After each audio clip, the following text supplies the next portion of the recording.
Hey everybody, as you may know, over the last few weeks and through the month of September, so many amazing books are coming out.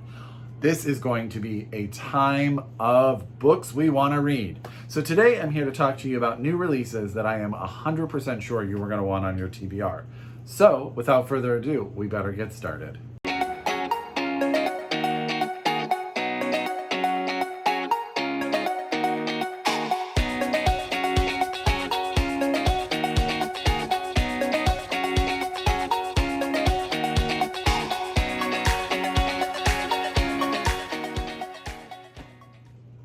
Hi everybody, and welcome back to my channel. It's Russell with Ink and Paper Blog. How are you doing today? As always, I hope you're happy, I hope you're healthy, I hope you're safe, and of course I hope you're reading an amazing book, or two, or three.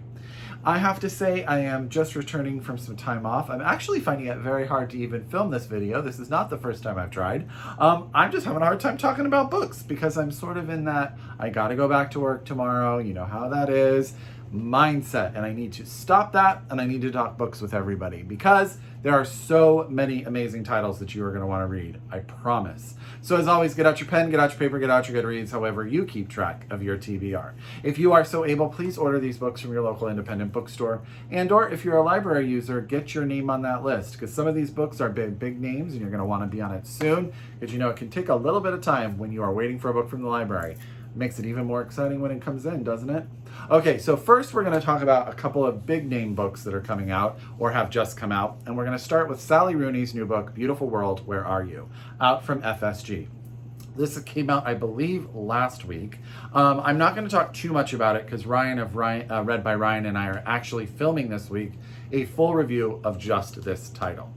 But basically, this is the story of the relationship between two women who met in college. Alice is a very famous writer who has gone through some mental health issues, been to hospital, and has decided to move outside of Dublin to the country to sort of just, you know, rest, relax, and recharge. And her best friend, who is Eileen, is still in Dublin. She works for a literary magazine. Alice meets a man on an app named Felix, who works in a warehouse, has always sort of lived in this little town, and they start to develop this relationship. And then Eileen starts a relationship with a man named Simon, who she's actually known since she was very little. He was a neighbor. And they have had a very complicated past and an even more complicated future to come. But what happens is the book is really a dialogue between these two women regarding fame, relationships, love, own sort of self-identity and self-worth, self-awareness, and also how like this relying on others to sort of figure out where your arrow points, your compass points, and whether or not that's healthy or not. It's so very much more complicated than that, but I'm trying not to ruin it, so you'll watch our review video. But I will say I'm a Sally Rooney stan. I did enjoy this book very much, and I think you need to read Beautiful World, Where Are You? Out from FSG here in the US as soon as possible. Okay, Colson Whitehead is an author that needs no introduction, but his new book, Harlem Shuffle, comes out, I believe, on the 14th. So let me just make sure. Yes, on the 14th, so next week. I'm actually halfway through this one. This is my current read. This is a very different book for me, at least, when I read Colson Whitehead. It's just a little more caper. You know what I mean by that? This is the story of Ray Carney. He is a black man in Harlem who owns a furniture store. I keep wanting to say furniture restaurant, which makes no sense. But he has sort of changed the direction of his life. He was raised by a single father who was involved in some illegal activity. However, he is known to and has family and people he is aware of that still do illegal things. And what happens is he winds up getting involved in this theft due to his cousin that has repercussions for him in the future. And basically what we're doing here is we're watching a man who is dealing with this sort of that thriller aspect of people stealing things, him getting in trouble, on the hunt for people who are hunting him. But also, this is a man who has a wife and a young child at home and another one on the way that's really just striving to make a better life for his family and get them out of the situation they're in. I mean, they're happy, but you know, he wants to rent a bigger apartment. He wants to give them more space. He wants to expand his business. But people continue to sort of throw wrenches or throw obstacles in his way. It has its, you know, I said this in my Instagram post while reading this. Colson always has a sense of heart to his books, which you can always sort of feel.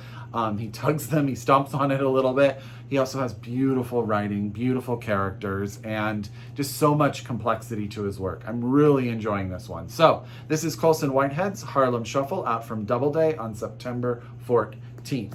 Okay, a book that actually came out, I believe, today. It came out today because I went and purchased my copy, is Lauren Groff's new novel, Matrix. Now, I'm just a Lauren Groff fan, so I would absolutely buy everything that she puts out. Her last book, I believe, was the collection of short stories, Florida, right? Which was shortlisted for the National Book Award. And then the book before that was Fates and Furies, which I also believe was shortlisted for the National Book Award, if I am not mistaken. But you know what's funny is I don't know a whole lot about this book. And the blurb does not tell you. I know from what people have said, this book has nuns in it. I know that. But if you read the blurb, and I'm just going to read you what it says. It says, Matrix is a defiant and timely exploration of the raw power of female creativity in a corrupt world. Matrix gathers currents of violence, sensuality, and religious ecstasy in a mesmerizing portrait of consuming passion, aberrant faith, and a woman whom history moves both through and around. So that is so vague, which makes me so very excited to read it. I love Lauren Groff. I know if you have read her other books that you probably love Lauren Groff too. And I just picked this one up today. So Matrix, Lauren Groff. I don't want to know too much more. Don't tell me, because I'm going to allow the book to surprise me page by page. Another book that came out that I knew I needed to get my hands on, and then Daryl from Instagram was like, Russell, it's so good. That's the collection of short stories, Afterparties, by Anthony Veasna, and I'm not sure I'm saying that right, so I'm going to hold it up there. All I know about this is a collection of short stories about the Cambodian American experience. It deals with sexuality, it deals with friendship, it deals with family, it deals with refugee issues coming to America from a land that is torn by war. I believe there is an inherited weight of the Khmer Rouge genocide and grapple with the complexities of race, sexuality, friendship, and family. All I know is that everyone I know who has read it has said it is an excellent collection of short stories. Unfortunately, Anthony passed before this book came out. He was super duper young. I don't believe he was over, he was born in 1992. So unfortunately, this masterpiece is what he's put out into the world. Yeah, I'm really excited about this one. So that's Afterparty Stories by Anthony Veasna, out from Ecco, who I absolutely love. I'm an Ecco fan, y'all. You know how there are certain people that you feel are really part of the literary zeitgeist and have so much sort of power with what they put out, but you don't see enough people talking about them? That's how I feel about Percival Everett. I feel like every book he puts out, everybody loves it, but I just don't know a lot of people talk about him. Why is that?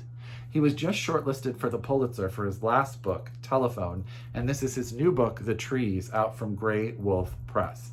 So this is the story of two men from the Mississippi Bureau of Investigation who they arrive in Money, Mississippi to investigate some murders that have occurred. But at those murder scenes, there's like a slew of them. There's an extra body that looks like Emmett Till.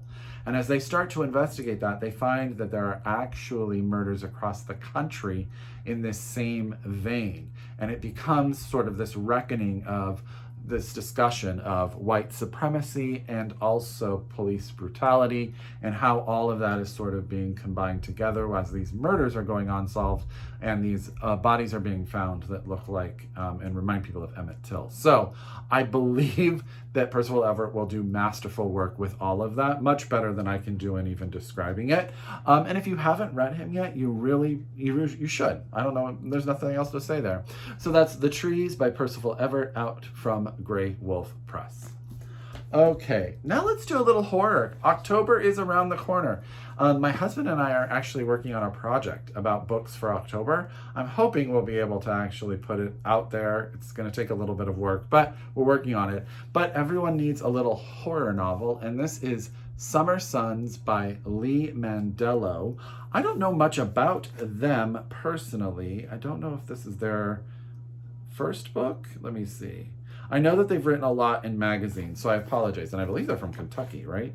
Oh, pursuing a PhD at the University of Kentucky. There you go. So Summer Suns is the story of Andrew and Eddie. They are, they did everything together. They are best friends. They're almost like to the point where they're brothers. But Eddie left Andrew because he had to go to a graduate program at Vanderbilt, as does, life changes things. But 6 months later, Andrew hears that Eddie has committed suicide. Has died in an apparent suicide. And he leaves Andrew this let's call it an inheritance, but it's not one that you want. He gets a roommate he doesn't know. He gets friends that he never asked for. And then also it says a gruesome phantom that hungers for him. Sounds creepy, sounds fantastic. So that's Summer Suns by Lee Mandelo, and this is out from Tor.com. Okay. 2 more books in this part of this new releases for your TBR. One I've talked about a number of times. It's a book by a big name that's coming out, but I just want to make sure that you got your copy because it came out today.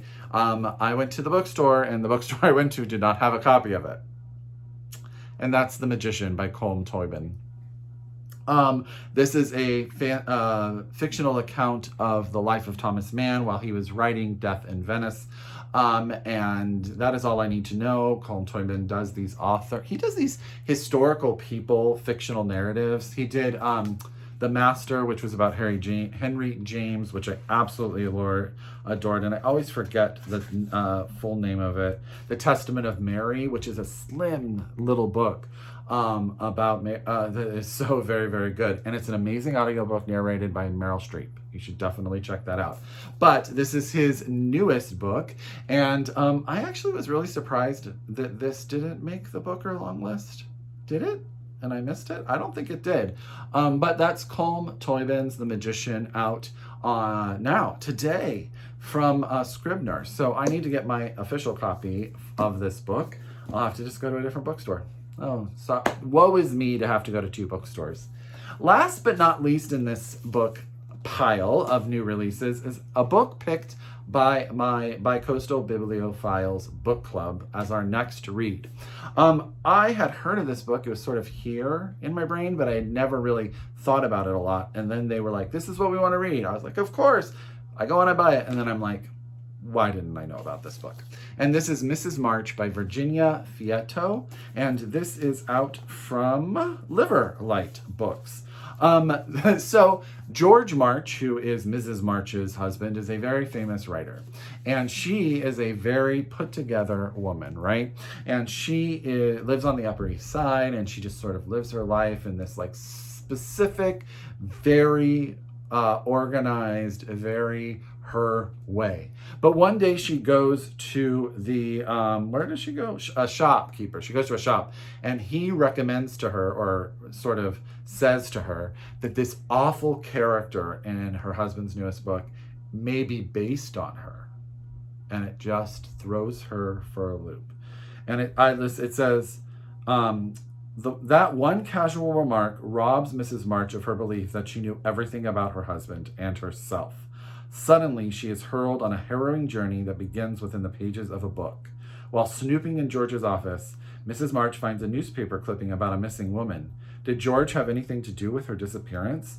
He's been going on a lot of hunting trips up north with his editor lately, leaving Mrs. March alone at night with her tormented thoughts and the cockroaches that have started to appear, and strange breathing noises. As she begins to decode her husband's secrets, her deafening anxiety and fierce determination threaten everyone in her wake. That sounds so good, right? How did I not already need this book in my life? And so that is Mrs. March by Virginia Fieto out from Liverlight. So this is part 1, y'all. That is, I believe it's 8 total books that I hope every single one of them, I was going to lift them, but I dropped one on the floor, and so you're not going to get to see them. I hope every single one of these books winds up on your TBR. As always, if you are a return subscriber, I could not do this without you. If you are new to my channel, know that I love having you here. Subscribe, hit that bell, and stick around. I'm going to be talking about more books coming out this month very, very soon. So make sure you look for part 2. As always, I encourage you to read locally. No, shop locally, read globally. And until next time, I wish you happy reading. Bye, everyone.